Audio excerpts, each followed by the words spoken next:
영국 캔터베리 교회에 리콜라이라는 아주 유명하고 아름다운 그러한 집사님 이야기가 있습니다.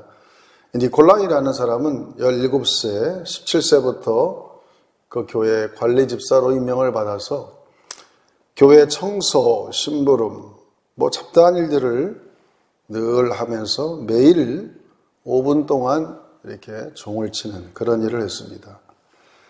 그는 5분 전에 종탑에 올라가서 종의 줄을 붙잡고 하나님 앞에 이렇게 간절히 기도했다고 합니다. 하나님, 종소리를 듣고 많은 사람들이 평화를 얻고 회개하고 돌아오게 해주세요. 그런 마음으로 5분 동안을 간절히 기도하고 5분 동안 종을 땡그랑 칩니다. 얼마나 니콜라이가 정확한 시간에 그 종을 쳤으면은 런던 시민들이 그 종소리를 듣고 시계를 맞출 정도로 그렇게 정확하게 종을 쳤다고 합니다. 그의 두 아들이 있었는데 큰아들은 조언으로서 철학 교수가 됐고 두 번째 아들 제임스는 의학 교수가 되었습니다. 아들들이 아버지가 나이가 들어가니까 아버지 이제 종치는 일을 그만하시죠. 그렇게 얘기할 때 니콜라이는 아니야, 내가 죽기까지 종을 칠 것이다. 76세가 되었습니다. 병이 들었습니다. 교회 종치는 일을 교회에서 다른 사람에게 맡기라고 권해도 그는 종치기 사명을 계속 감당했다고 합니다. 혼수 상태에 있다가 종치는 시간만 되면 의식이 돌아왔고 또 기도하고 5분 동안 종을 쳤다고 다시 또 혼수 상태에 빠지고 이렇게 하기를 여러 번 하다가 마지막 종을 치는 순간이 왔습니다. 모든 가족들이 부축하고 종탑에 올라가서 간절히 기도한 다음에 종줄을 잡고 기도하던 그가 그만 숨을 거두게 됐습니다.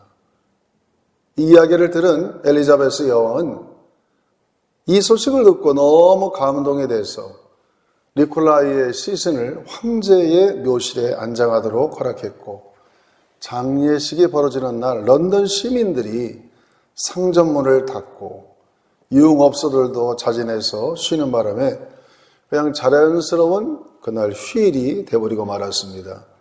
니콜라이가 죽기까지 충성하였더니 많은 사람들은 그를 성자의 칭호를 붙여줬고 그의 가족들이 귀족처럼 대우를 받는 존귀한 삶이 된 것이죠. 여러분, 비록 사찰 집사님으로 그 종 하나 평생 간절히 기도하는 마음으로 땡그랑 정말 작은 일이죠. 작은 일 변함없이 충성하니까 여러분, 하나님은 주님의 이름으로 냉수 한 그릇을 대접해도 하나님 그것을 기억하신다고 그랬는데 이렇게 작은 일에 충성하고 온 정성을 다해서 하나님의 영광을 위하니까 이렇게 귀하게 하나님이 쓰시는 것입니다. 오늘 본문의 말씀은 예수님께서 사역을 거의 마쳐갈 무렵 천국에 대한 비밀을 말씀하시면서 마태복음 25장에는 세 가지의 비유를 말씀하시죠. 하나는 신랑이 오시는 열처녀 비유와 또 하나는 오늘 달란트 비유, 그리고 양과 염소에 대한 비유를 말씀하시면서 천국에 관한 말씀을 하십니다. 이제 천국에 가면은 우리가 선한 열매를 이 땅에서 많이 맺는 사람은 하나님께서 칭찬과 또 상급이 있지만은 반면에 그렇지 못한 사람들, 열매를 맺지 못하고 아무 공이 없는 사람들은 책망과 저주가 임할 것이라고 경고하면서 오늘 이 말씀을 주께서 우리에게 예화로 들어준 얘기죠. 이 이야기는 간단하게 요약한다면 이런 얘기입니다. 어떤 부자가 있었는데 이 사람이 외국에 가면서 그 종들이 셋이 있었어요. 그 사람들의 능력에 따라서 한 사람은 5달란트를 맡기고 한 사람은 2달란트를 맡기고 한 사람에게는 1달란트를 맡겨서 아마 몇십 년 후에 다시 돌아와서 세움을 하는데 5달란트를 맡긴 사람은 5달란트를 이익을 남겨서 참 잘했다, 충성된 종이다, 네가 적은 일에 충성했으므로 많은 것을 내가 맡기겠다 이렇게 칭찬을 들었고 2달란트 받은 사람도 그런 칭찬을 들었습니다. 그러나 1달란트 받은 사람은 주인에 대한 오해가 있었던 것 같습니다. 주인은 거두지 않는 데서 심지 않는 데서 거두고 또 돈을 해치지 않은 데서 모으는 줄 알고 그 돈을 몰래 이렇게 숨겨놨다가 아무런 노력도 안 하고 종이 가져오라 할 때에 그냥 원금만 갖다 냈을 때에 얼마나 주인이 화를 내면서 이 1달란트 받은 사람을 책망합니다. 이 악하고 게으른 종아, 내가 어찌 나를 이렇게 잘못 대우하느냐? 이 무익한 종아, 너는 저 어두운 데 쫓겨나리라. 거기서 슬피 울며 이를 갈리라 하면서 그 1달란트마저 빼앗아가지고 10달란트의 사람에게 주었다. 참 아름답고 또 슬프고 그런 이야기죠. 이런 이야기를 들으면서 우리는 어떤 교훈을 얻어야 될까요? 이 비유에 우리에게 나타나는 하나님의 교훈과 뜻이 무엇일까요? 첫째로는 하나님 우리에게 달란트를 다 주셨다는 겁니다. 한번 따라합시다. 하나님은 우리 인생들에게 달란트를 주셨다. 그렇습니다. 사람들은 다 각기 재능을 따라 하나님께서 은사를 다 맡겼다는 것이죠. 여기서 예수님, 아주 먼 길을 떠난 부자는 예수님을 의미하는 것이고 또 먼 길을 떠난다는 것은 예수님께서 부활하셔서 승천하신 하늘나라로 올라가시면서 재림하는 그날까지를 시간을 정해놓은 것이죠. 그래서 재림하는 그날 하나님께서 우리에게 오신다 그런 얘기입니다. 이 1달란트는 유대인들의 화폐 단위로서 1달란트는 6,000데나리온입니다. 6,000데나리온인데 한 데나리온은 노동자의 하루의 일당이니까 대략 10만 원으로 계산할 때에 1달란트가 절대로 적지가 않아요. 한 6억 정도 됩니다. 2달란트는 12억, 5달란트는 30억이 되는 것입니다. 하나님께서 우리에게 각자에게 다 이렇게 달란트를 주었다. 우리가 평생을 살아가는데 활용할 수 있는 그런 재능 그리고 시간들 또 나에게 주시는 하나님의 재물 여러 가지로 생각할 수 있습니다. 고린도전서 7장 17절에는 이렇게 주께서 말씀하십니다. 같이 읽어볼까요? 오직 주께서 각 사람에게 나눠주신 대로 하나님이 각 사람에게 부르신 그대로 행하라. 내가 모든 교회에서 이와 같이 명하노라 그랬어요. 하나님은 각 사람에게 은사를 다 나눠줬다는 것입니다. 어떤 사람은 이렇게 얘기할 겁니다. 아이고 목사님 나는요 하나님으로부터 별로 받은 게 없어요. 별로 물질도 없고요. 별로 재능도 없습니다. 그렇게 반문할 수 있겠지만은 안 그렇습니다. 여러분에게는 지금까지 살아온 시간들이 있었어요. 지금까지 살아온 시간들. 또 지금까지 살아온 가족이 있고 지금까지 내가 쓰고 있고 먹고 마시는 모든 재물과 모든 활용할 수 있는 많은 것들이 사실은 주어진 것이죠. 우리는 그래서 하나님으로부터 받은 것이 없다고 얘기할 수는 없겠지요. 하나님은 공통적으로 모든 사람에게 많은 세월들을 또 시간들을 재능들을 재물들을 다 주었습니다. 그 주은 것을 얼마나 우리가 주님 만나는 그날까지 활용을 잘하느냐 그것이 문제입니다. 많은 것을 남기는 것도 중요하겠지만 내가 받은 그 은사와 달란트를 정말 최선을 다해서 니콜라이와 같이 기도하는 마음으로 하나님의 영광을 위해서 내가 이 작은 일을 함으로 인하여 하나님의 나라와 교회와 이웃들에게 얼마나 선이 되고 기쁨이 되고 영광이 되고 또 모든 사람을 섬김이 되는가 그렇게 생각하는 마음으로 하나님 앞에 신실한 그런 마음을 가지고 헌신, 봉사하는 그런 태도가 하나님 모시기 아름다운 헌신인 줄로 믿습니다. 여러분 올해 우리 사무총회를 통해서 여러분은 각자에게 하나님께서 직임과 직분을 다 주었습니다.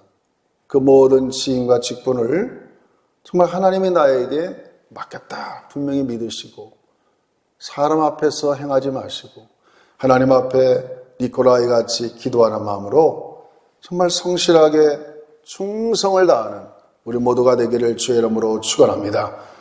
누가복음 12장 48절에 이렇게 말씀하십니다. 우리 같이 읽어보겠습니다.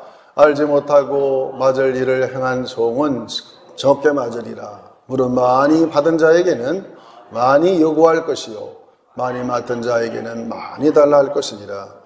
여러분, 많이 맡겨진 자에게는 하나님께서 많은 것을 요구하시고 또 적게 받은 사람은 적게 요구하십니다. 문제는 많은 것이 중요한 것이 아니라 내가 얼마나 최선을 다하고 또 긴장감을 가지고 이 어려운 시대에 정말 하나님 나라에 유익이 되는 그런 존재로 신실하게 내 삶을 잘 살아가느냐가 중요한 것입니다. 정말 하나님을 여러분 진정으로 의식하고 호람대오의 신앙, 내가 하나님 앞에서 사람들을 섬기는 것이고 내가 하나님 앞에서 주의 사명을 감당하는 것이다, 그렇게 생각하고 적은 일에 충성을 다하시기를 축원합니다. 둘째로는 이 달란트 비유에서 한 가지 또 생각해 볼 것은 예수님은 재림하시면 반드시 심판하신다는 겁니다. 따라합시다. 재림하시면 심판이 있다. 물론 예수님의 재림을 하지 않아도 우리가 개인적으로 인생의 마지막을 맞이하게 되면 하나님 앞에 가서 심판을 받죠. 꼭 예수님이 재림해서 인류가 다 끝나야 심판을 받는 건 아닙니다. 우리는 예수님의 재림하기도 전에 누군가가 다 시간의 차이에 따라서 하나님 앞에 일찍 가는 분들, 우리가 우리의 영혼이 떠나 하나님 앞에 가게 되면 그동안 살았던 모든 삶에 대해서 반드시 계산하는 날이 올 것입니다. 여러분, 고린도후서 5장 10절에 이렇게 말씀하십니다. 같이 한번 읽어보겠습니다. 고린도후서 5장 10절. 이는 우리가 다 반드시 그리스도의 심판대 앞에 나타나게 되어 각각 선악간에 그 몸으로 행한 것을 따라. 할렐루야. 그렇습니다. 하나님 앞에, 심판대 앞에, 심판받는다니까 꼭 재판을 받는 것처럼 때로는 두려운 마음이 들겠지만 사실은 두려울 것 같아요. 지금 여러분이 이 살아있는 동안 내가 주님 앞에 매일 재판을 받는다, 심판을 받는다, 그런 마음을 가지고 살아간다면 굉장히 삶이 경건해질 것 같아요. 오늘 밤에 내가 저 판사가 오라 해서 재판받으러 가. 그럼 얼마나 긴장합니까? 오늘 하루의 삶이, 오늘 걸어간 주일날 주 앞에 나와서 내가 맡겨진 사명을 감당함에 있어서 그래, 더 진정으로 해야지, 더 신령한 마음으로 해야지, 더 정말 하나님 앞에 경건한 자세로 해야지, 이런 마음을 분명히 갖게 될 것입니다. 기독교의 위대한 점이라면은 이렇게 역사가 돌고 도는 윤회 사상도 아니고 또 우리가 인생이 죽어버리면 끝난다고 하는, 자연으로 돌아간다고 하는 그런 사상도 아니고, 우리 기독교의 가장 중요한 것은 시작이 있으면 끝이 있다는 거예요. 따라합시다. 시작이 있으면 분명히 끝이 있다. 알페와 오메가요, 처음과 나중이라고 예수님은 얼마나 많이 말씀하셨는지 몰라요. 내가 구름을 타고 오늘 올라가지만은 반드시 내가 다시 구름을 타고 내려와서 너희들을 영접할 것인데, 두 가지가 된다는 거. 하나는 정말 즐거운 잔치에 참여하는 사람이 나올 수도 있지만은 하나님 앞에 쫓겨나서 일을 가는 그런 자가 반드시 있다는 사실을 우리 주님은 공생애를 마감하면서 엄격하게 하나님의 나라에 대해서 분명하게 이렇게 말씀하시는 걸 보면은 우리는 이 말씀을 분명하게 받아들이고 이 말씀에 입각해서 하나님 앞에 내가 심판대 앞에 섰을 때 정말 잘했다. 너는 충성된 일꾼이었어. 너는 네 사명을 잘 감당했다. 정말 너는 내가 사랑스러운 자녀야. 라고 인정받을 수 있는 그러한 진실함으로 여러분 사명 감당하시기를 주의 이름으로 축원합니다. 계시록 20장 11절에도 이런 말씀이 있습니다. 계시록 20장 11절 같이 읽어봅니다. 또 내가 크고 흰 보좌와 그 위에 앉으신 이를 보니 땅과 하늘이 그 앞에서 피하여 간데없더라. 여러분, 반드시 요한계시록에도 우리 하나님께서 우리를 심판하신다. 예수님이 분명히 심판장에 되어서 우리의 모든 인생의 선과 악을 다 심판하실 그날이 반드시 온다는 사실을 기억하고 여러분, 주님의 심판대 앞에 내가 선다. 따라합시다. 주님의 심판대 앞에 내가 선다. 분명히 그걸 기억해야 됩니다. 그래서 하루하루 우리는 오늘이 나의 마지막이다. 오늘은 나의 마지막 날이야. 그렇게 생각하고 살아가는 사람 틀림없이 하나님께 칭찬드릴 겁니다. 그러나 오늘은 그냥 내가 버리는 날이야. 오늘은 대충 살지. 그냥 살겠다. 그렇게 사는 사람은 주님께 이렇게 인정받지 못하게 될 것입니다. 그러므로 우리가 주님의 심판을 항상 의식하고 긴장감을 가지고 오늘도 여러분이 맡게 된 사명을 온전하게 잘 감당하는 충성된 자가 되기를 주의 이름으로 축원합니다. 마지막 세 번째로 적은 일에 충성한 자는 하나님께서 어떤 복을 주시는가. 오늘 본문이 반복적으로 5달란트 받은 사람, 2달란트 받은 사람에게 반복적으로 칭찬하는 말씀이 있습니다. 마태복음 25장 21절을 다시 한번 읽어보겠습니다. 시작. 그 주인이 이르되 잘하였도다. 착하고 충성된 종아, 내가 적은 일에 충성하였을 때에 내가 많은 것을 내게 맡기리니 내 주인의 즐거움에 참여할지어다. 할렐루야. 첫째는 많은 것을 맡겨준다고 그랬어요. 많은 것. 우리가 적은 일, 일생을 살아가면서 우리가 하나님 앞에 헌신 봉사할 시간들이 수십 년 되죠. 짧은 기간은 아니라고 생각할 수 있습니다. 상당한 기간이에요. 이 기간 동안 정말 내가 맡겨진 작은 일 하나라도 온전히 정성스럽게 잘 감당하면 하나님은 네가 이 적은 일에 충성했으므로 영원히 사는 천국에서 나에게 많은 것을 맡겨준다. 그렇게 주님 약속하셨어요. 일제강점기에 있었던 일입니다. 우리나라의 지도자로 알려진 고당 조만식 장모님에 대한 이야기입니다. 이분은 청년 시절에 남의 집 머슴살이를 했다고 합니다.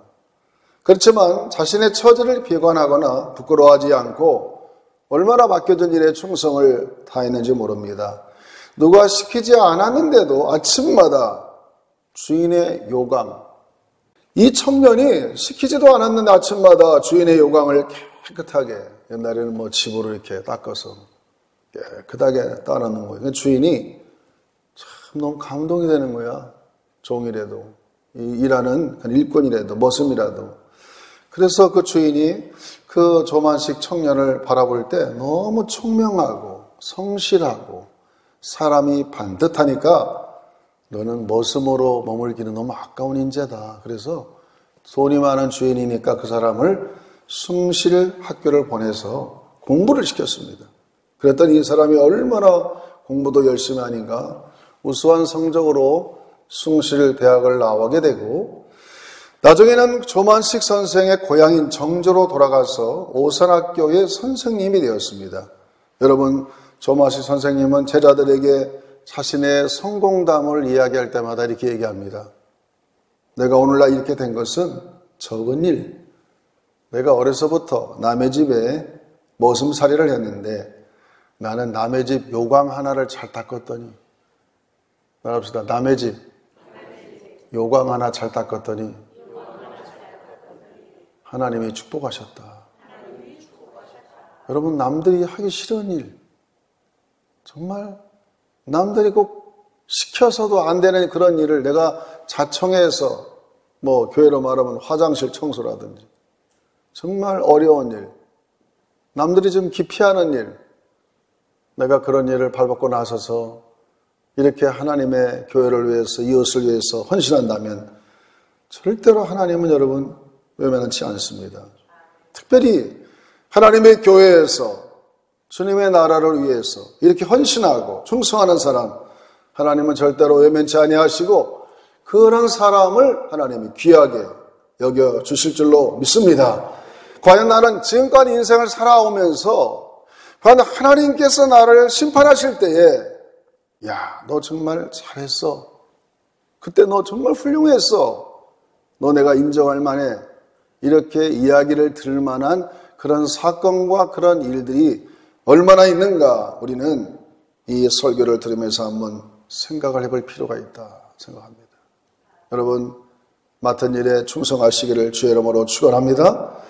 또 두 번째는 작은 일에 충성한 자는 많은 것을 맡기기도 하고 주인의 즐거움에 참여하게 된다 이거예요. 여러분, 주인께서 잔치를 베풀고 어린 양 혼인잔치를 베풀어서 많은 사람을 잔치로 초대할 때에 적은 일에 충성하고 내가 하는 일에 최선을 다한 사람은 하나님께서 그런 주인의 잔치에 참여하도록 하나님이 허락해 주시고, 만약에 맡은 바 사명을 게을리하고 사명을 감당하지 않는 사람은 이를 갈며 쫓겨나서 영원한 어두운 데서 헤매게 된다. 그런 하나님의 말씀이 오늘 적혀져 있습니다.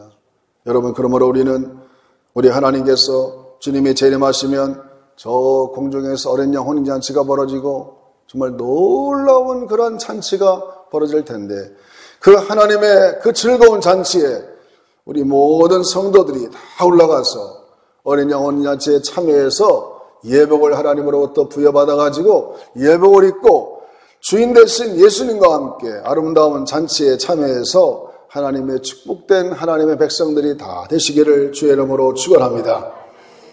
마지막 세 번째로 적은 일에 충성된 자는 풍족하게 되는 축복을 받는다 그랬어요. 여러분, 사람이 이 땅을 살면서 풍족해지는 것을 다 원합니다. 그러나 하나님께서 말씀하십니다. 네가 적은 일에 충성했으므로 내가 너에게 더 많은 것을 맡겨준다고 그랬어요. 노벨 경제학상을 수상한 하버드 대학의 로버트 머튼이라는 사람은 마태복음의 효과라는 그런 이론을 주장했습니다. 마태복음 25장 29절, 이 말씀이 너무나 중요하잖아요. 마태복음 25장 29절을 한번 같이 또 읽어보겠습니다. 마태복음 25장 29절 같이 읽어봅니다. 무릇 있는 자는 받아 풍족하게 되고 없는 자는 그 있는 것까지 빼앗기리라. 다시 한번, 무릇 있는 자는 받아 풍족하게 되고 없는 자는 그 있는 것까지 빼앗기리라. 이게 마태복음의 효과라는 겁니다. 우리 예수님이 우리에게 주신 말씀이죠. 가진 자는 더 많이 가지게 되고 적게 가진 자는 점점 더 적게 가질 수밖에 없다. 부익부 빈익빈 현상이 이 마태복음 효과라는 것입니다. 이것은 경제뿐만 아니라 국민소득의 양극화 현상과 빈곤의 악순환, 또 지식과 교육의 격차, 정보의 격차, 실력의 격차, 선진국과 후진국의 소득 격차에 이르기까지 이 원리는 다 다양하게 적용이 됩니다. 여러분, 그러므로 우리가 하나님 앞에 부여받은 그 사명, 주님이 나에게 주신 달란트, 그 달란트를 잘 활용해서 내가 최선을 다해서 하나님 앞에 신실하게 기도하는 마음으로 사명을 잘 감당하면 하나님은요, 반드시 우리에게 보상해 주시고 더 많은 것을 주셔서 풍족하게 누릴 수 있는 하나님의 축복이 우리 모두에게 임할 줄로 믿습니다. 이제 2019년도 시작한 지 사실은 한 달 반밖에 안 됐어요. 이제 다시 새로운 각오와 결심해도 늦지 않나 봅니다. 그래서 우리는 하나님 앞에 하나님께서 나에게 이런 은사를 주셨구나. 얼마나 귀하고 얼마나 값진가. 그래, 나는 이 은사를 내가 어떻게 활용할까. 정말 기도하는 마음으로 하나님 앞에서 정말 진정하고 신실한 마음으로 하나님이 기뻐하고 이웃들이 볼 때도 저 사람은 정말 성실하구나. 저 사람이 하는 행동은 신실해, 믿을만해.